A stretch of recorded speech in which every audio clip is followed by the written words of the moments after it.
So this long and difficult war has now ended. You know, some people say 3,000 years, some people say 500 years, whatever it is. It's the granddaddy of them all.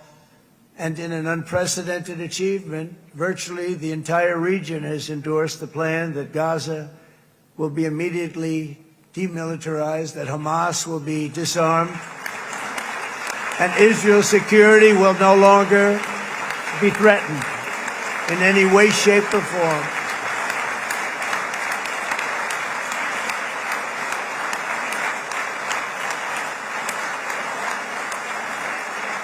So Israel, with our help, has won all that they can by force of arms. You've won.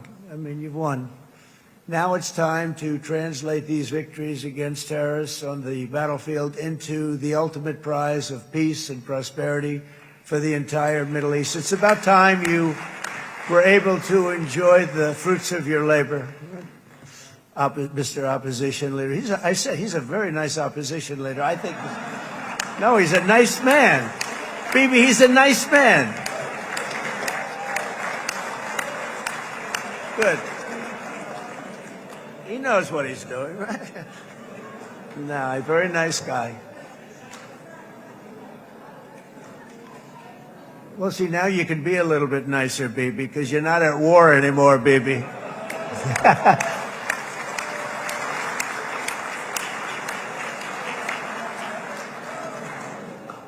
But only by embracing the opportunities of this moment can we achieve our goal of ensuring that the horrors of recent years will never happen again. You don't want to have to go through this again.